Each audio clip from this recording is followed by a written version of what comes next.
नमस्कार, आप सभी का स्वागत है आपके अपने YouTube चैनल सीजीजी की यादें। तो आज की इस वीडियो में हम छत्तीसगढ़ इतिहास का महत्वपूर्ण प्रश्न कवर करने वाले हैं, तो वीडियो में अंत तक बने रहिए। चलिए तो बिना किसी देरी के वीडियो को स्टार्ट करते हैं।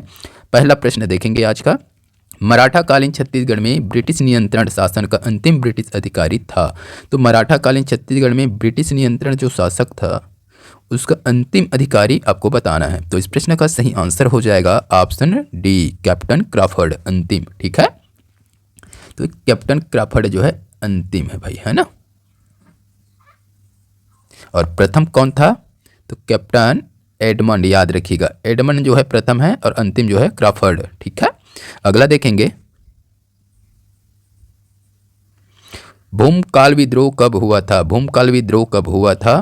तो इस प्रश्न का सही आंसर जाएगा ऑप्शन ए, 1910। भूमकाल विद्रोह 1910 में हुआ था। यह बस्तर का सबसे महत्वपूर्ण व व्यापक विद्रोह था, जिसके नेतृत्वकर्ता की अगर बात करें तो याद रखिएगा वीर गुंडाधुर।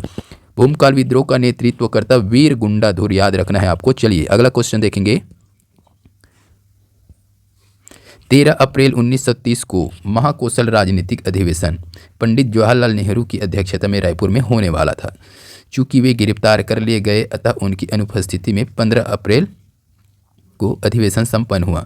13 अप्रैल को होने वाला अधिवेशन 15 अप्रैल को संपन्न हुआ। इसके अनुपस्थिति में, जवाहरलाल नेहरू की अनुपस्थिति में, ठीक है। उनकी अनुपस्थिति में किसने अधिवेशन की अध्यक्षता की? जब जवाहरलाल नेहरू गिरफ्तार हो गए, उपस्थित नहीं हुए, तो उसका अध्यक्षता किसने किया था अधिवेशन का?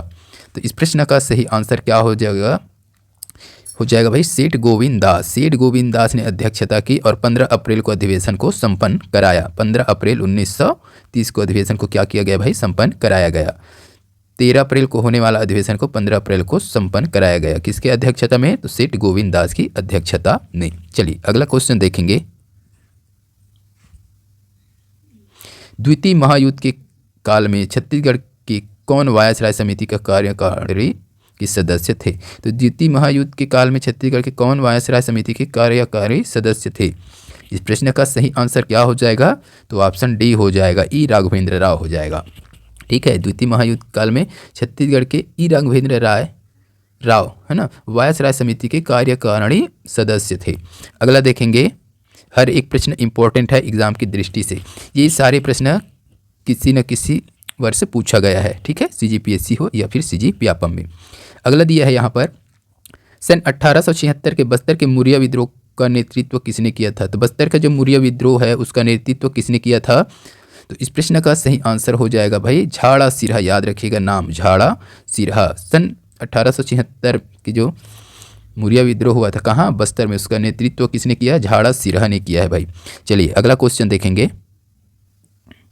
कुरुसपाल शिलालेख में किस राजा के बारे में जानकारी मिलती है? कुरुसपाल शिलालेख में किस राजा के बारे में जानकारी मिलती है? तो ये हो जाएगा भाई सोमेश्वर प्रथम, ठीक है, याद रखिएगा सोमेश्वर प्रथम। तो ये कौन है? छिंदा का नागवंशी शासक है सोमेश्वर देव प्रथम, ठीक है, याद रखिएगा।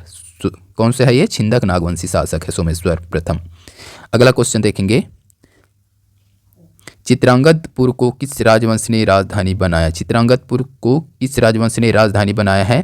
तो इसका सही आंसर हो जाएगा भैया पांडु राजवंश, ठीक है, पांडु राजवंश, ठीक है। तो पांडु राजवंशी शासकों ने चित्रांगदपुर यानी कि याद रखिएगा सिरपुर को ही चित्रांगदपुर कहा जाता था, है ना, तो अपनी राजधानी बनाकर शासन किया।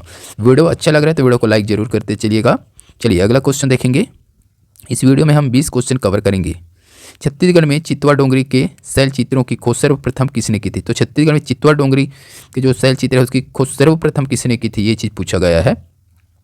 तो इस प्रश्न का सही आंसर हो जाएगा भगवान सिंह बघेल और रमेंद्रनाथ मिश्र। भगवान सिंह बघेल और रमेंद्रनाथ मिश्र हो जाएगा भाई, याद रखिए। रमेंद्रनाथ मिश्र तथा भगवान सिंह बघेल ने सर्वप्रथम चितवा डोंगरी के शैल चित्रों की खोज की थी। चलिए अगला क्वेश्चन देख लीजिएगा दोस्तों। रतनपुर के किस राजा के कार्यकाल में मराठा सेनापति भास्कर पंत ने आक्रमण किया था? वेरी IMP क्वेश्चन है ये, किसी न किसी एग्जाम में भी पूछने ही वाला है इसको। क्या हो जाएगा इस प्रश्न का सही आंसर? रतनपुर के किस राजा के कार्यकाल में मराठा सेनापति भास्कर पंत ने आक्रमण किया था? तो ये हो जाएगा आपका रघुनाथ सिंह। रतनपुर के रघुनाथ सिंह राजा के कार्यकाल में मराठा सेनापति था कौन? भास्कर पंत। इसने आक्रमण कर दिया था भाई। तो इसका थोड़ा सा डिटेल देखेंगे।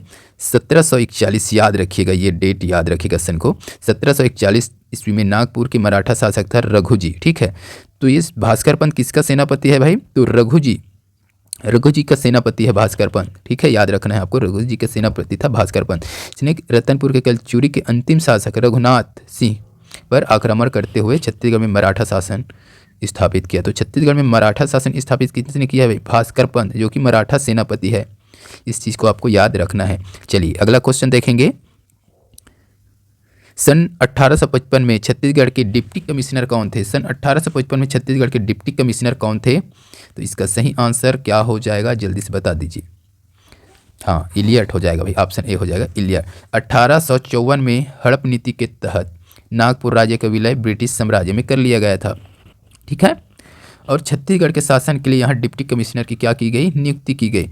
तो 1855 में चार्ल्स इलियट को छत्तीसगढ़ को डिप्टी कमिश्नर बनाया गया, छत्तीसगढ़ के डिप्टी कमिश्नर बनाया गया 1855 में। नागपुर राज्य का विलय किस नीति के तहत हुआ था? 1854 में हड़प नीति के तहत हुआ था नागपुर राज्य का विलय ब्रिटिश साम्राज्य में। ठीक है, 54 में विलय हुआ था और 55 में क्या किया गया? छत्तीसगढ़ की डिप्टी कमिश्नर बनाया गया किसको? इलियट को, चार्ल्स इलियट, है ना। चलिए अगला क्वेश्चन देखेंगे। हर एक प्रश्न इंपॉर्टेंट है।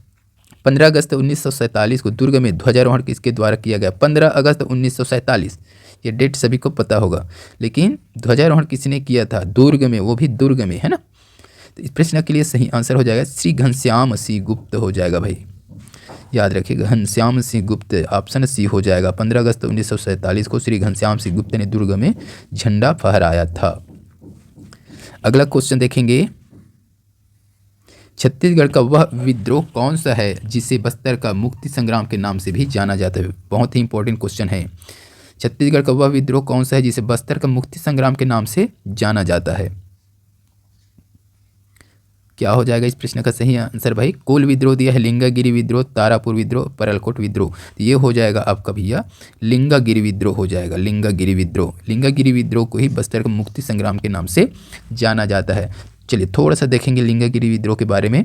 1856 से 1857 में हुए लिंगागिरी तालुका में हुआ था ये। ठीक है, लिंगागिरी तालुका में हुआ था यह विद्रोह, कि बस्तर का महान मुक्ति संग्राम भी कहा जाता है। इस विद्रोह का नेतृत्व करता, बहुत ही इंपॉर्टेंट है, तो ध्रुवा राव हो जाएगा, याद रखिएगा, ध्रुवा राव है इसके नेतृत्व करता भाई, इसको मत भूलिएगा। ठीक है, समय पूछेगा तो 1856 से 57 के बीच हुआ था, कहाँ? बस्तर में हुआ था। चलिए अगला क्वेश्चन देखेंगे।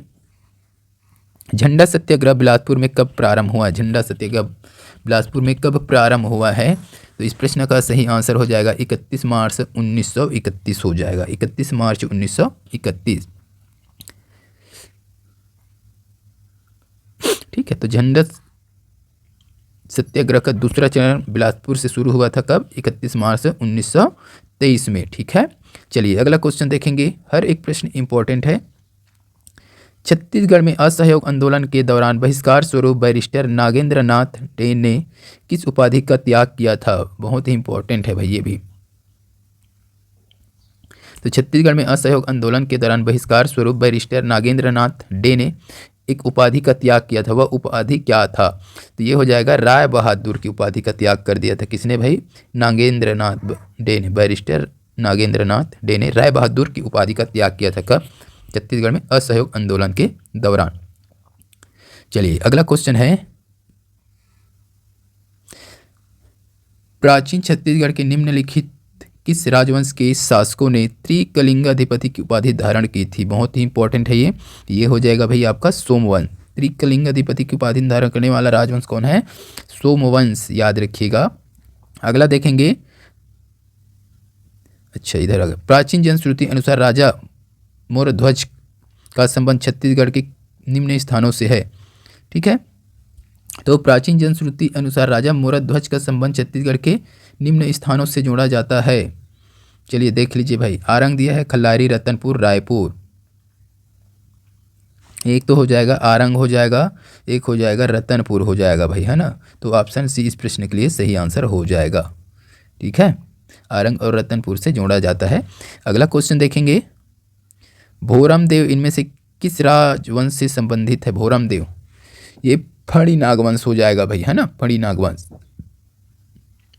चलिए अगला देखेंगे। छत्तीसगढ़ के बस्तर के प्राचीन राजवंश छिंदक नागवंश से संबंधित निम्नलिखित शासक संबंध थे। सोमेश्वर देव, कन्हर देव, नरसिंह देव, जयदेव। छत्तीसगढ़ के बस्तर के प्राचीन राजवंश छिंदक नागवंश से निम्नलिखित शासक संबंधित थे। छिंदक नागवंश से संबंधित शासक बताना है आपको इसमें। चलिए देख लीजिए, एक तो हो जाएगा भाई आपका सोमेश्वर देव हो जाएगा, ठीक है, कन्हर देव, नरसिंह देव। अच्छा, सोमेश्वर देव हो जाएगा, कन्हर देव, नरसिंह देव हो जाएगा, ये नागवंश के शासक थे, है ना। जयदेव कौन है ये आपको कमेंट करके बताना है। फिलहाल 1, 2, 3 किस ऑप्शन में है, ऑप्शन ए में, ठीक है। जयदेव कौन है इसको आप कमेंट करके बताइए भाई। अगला क्वेश्चन देखेंगे। बिलासपुर जिले के किरारी से प्राप्त कास्ट स्टम्प से पता चलता है कि प्राचीन काल में निम्नलिखित में से किस राजवंश का शासन छत्तीसगढ़ में था। तो बिलासपुर जिले के किरारी से प्राप्त कास्ट स्तंभ से क्या पता चलता है कि प्राचीन काल में निम्नलिखित में से किस शासक का छत्तीसगढ़ में शासन था। मौर्य दिया है, शुंग, कंड और सातवाहन। इस प्रश्न का सही आंसर क्या होगा जल्दी से कमेंट करके बताइए। तो ये हो जाएगा आपका ऑप्शन डी हो जाएगा, सातवाहन, ठीक है। तो डबरा तहसील में स्थित है कौन से, किरारी, जहाँ से कास्ट स्तंभ मिला है उससे पता चलता है कि प्राचीन काल में सातवाहन राजवंश का शासन छत्तीसगढ़ में था। इसमें उनके अधिकारियों कर्मचारियों की सूची दी गई है, ठीक है। तो कास्ट स्तंभ प्राप्त हुए उसमें उसके अधिकारी और कर्मचारियों की सूची भी दी गई है ना। चलिए अगला क्वेश्चन देखेंगे और इस वीडियो का लास्ट क्वेश्चन है ये। छत्तीसगढ़ के कलचुरी शासक रत्नदेव द्वितीय के संबंध में निम्न में से कौन सा कथन सत्य नहीं है उसको बताना है दोस्तों। तो इस प्रश्न का सही आंसर हो जाएगा ऑप्शन डी हो जाएगा, सत्य नहीं है। उसके सामंत वल्लभराज ने उसके विरुद्ध विद्रोह किया, नहीं रे भैया ऐसा नहीं हुआ है। उसने त्रिपुरी नरेश गयाकर्ण के आक्रमण को विफल किया, हाँ। उसके राज्य पर अनंत वर्मा चोड़गंग ने आक्रमण किया, हाँ। उसने गौड़ पर आक्रमण कर उस पर विजयी प्राप्त किया, हाँ। उसके सामंत वल्लभाचार्य ने उसके विरुद्ध विद्रोह किया, नहीं, ठीक है। तो इस वीडियो में बस इतना ही। वीडियो अच्छी लगी है तो वीडियो को लाइक, चैनल को सब्सक्राइब जरूर कीजिए। जल्द मिलते हैं अगले वीडियो के साथ, तब तक के लिए वंदे मातरम, जय हिंद, जय छत्तीसगढ़।